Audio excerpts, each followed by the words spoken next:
Welcome everybody.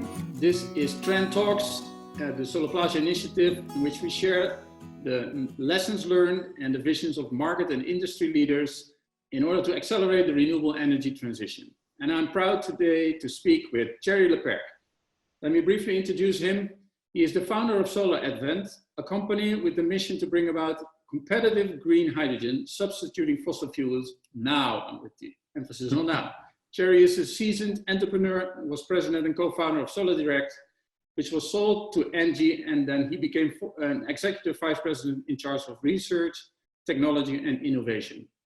He is also the author of the book Hydrogen is the New Oil, and he is very well known among all our Solarplaza fans as a visionary speaker on solar energy. Thierry, welcome today. Thanks, Edwin. Good. I have a question, Thierry, related to this crisis situation and green hydrogen. So what do you expect, what will be the future of green hydrogen, and how will that be impacted by this coronavirus crisis? We have to start from oil. The coronavirus crisis is, from an economic standpoint, an oil and gas crisis. What does that mean? That means that we are confronted with a sea change from the energy standpoint, and there are two possibilities. One of them would be that the next wave of investment, once the current full collapse of oil investment is happened, is again in oil and gas. And that is what happened in previous crises. You have a fall of investment, and then after a while, you have investment going, after 1, 2, 3 years, investment going up. Now the question is, will oil and gas companies invest again massively in oil 2 or 3 years from now when demand picks up? And the answer is no, they will not. They will have to find something else, because finance, the funders, the investors won't lend them. And as simple as that, they won't have the money to reinvest in oil. So what we can say with a lot of confidence is that the time of oil is gone faster than most people thought. So this is actually what you predict as a result of this crisis, that it will go even faster, this transition to green hydrogen. Yes, because what we're seeing today is, then again, a collapse of prices and a collapse of investment. And that is linked it's a supply and demand story. What you have today, and we are working with oil companies, guess what? We're working with some of the biggest oil companies in the world. And they're saying, we are now going to jump much faster to what we thought was a transition. And this crisis offers the opportunity for that jump.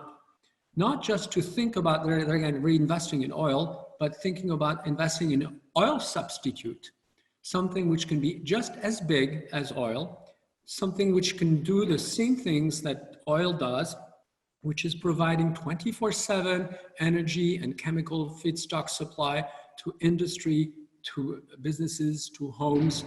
This is what we're talking about. We're talking about a massive, immediate shift to hydrogen, which is in the making. And do you expect that some segments will go faster than others, or maybe transportation, or will it be immediately to the heavy industry? Transportation will probably be the last, for one very simple reason, is that the cars are not there. Industry is just ready to go to switch. I'll take you another industry, which is immensely promising. That's power generation. Today, you have 140 gigawatts of coal-fired plants in Europe, which can be and will be converted, not closed. We don't think that those plants are going to be closed. We think that it'll be converted into hydrogen power plants. And you expect that to be happening very soon? Yes, for one, there again, the world is pushed by finance.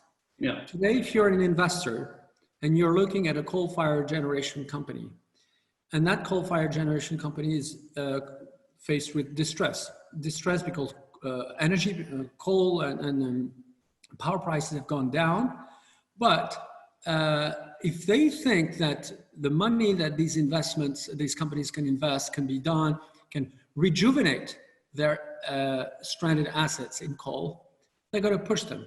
And actually, this is exactly what they're doing. We have today some of the largest investors on the planet, which are pushing those legacy oil and coal companies to go straight to the point where they can do the same thing, which is mass scale energy production or heat, with a different feedstock, and that feedstock is green hydrogen. Wow, okay, that's looking as a very inspiring transition that is going to take place.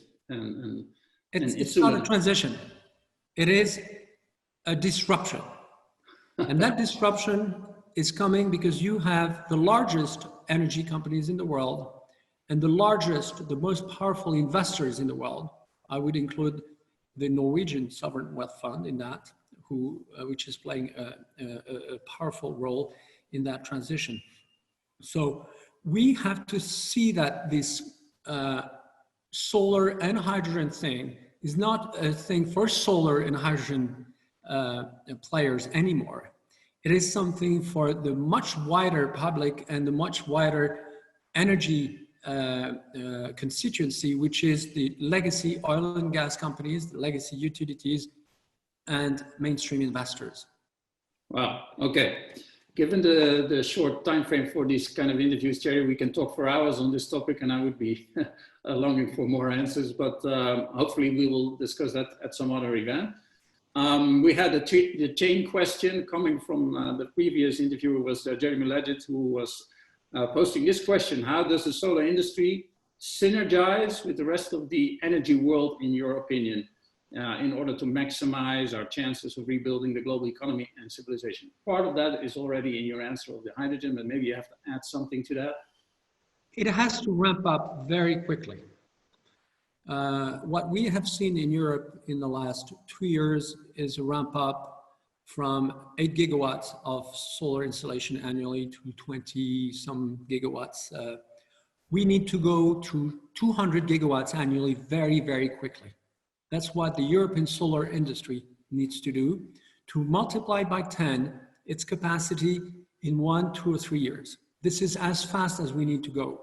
So the message to solar developers or to all value chain players is get ready for an exponential growth immediately, because people like my company and others are going to ask for those dozens or hundreds of gigawatts from you very soon. So be ready to withstand an explosion of demand.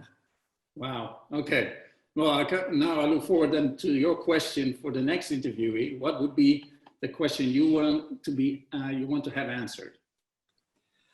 The answer is very simple. We need to go to zero carbon now. What is your plan at your company level to bring about your industry, your communities, your country to zero carbon now? Not in 2050, not in 2030. What is your plan? What is your plan to substitute fossil fuels now as a company? And this is exactly the mindset that we need to have to go to that zero carbon standpoint immediately, because we have no choice. And what is happening right now with this health situation is actually an incredible accelerator. So that would be my question. What's your action plan to go to zero carbon now? Excellent. Thank you very much, Thierry Lepercq, for being today with Trend Talks. I hope to see you very soon again at one of our live events. Thank you, Edwin.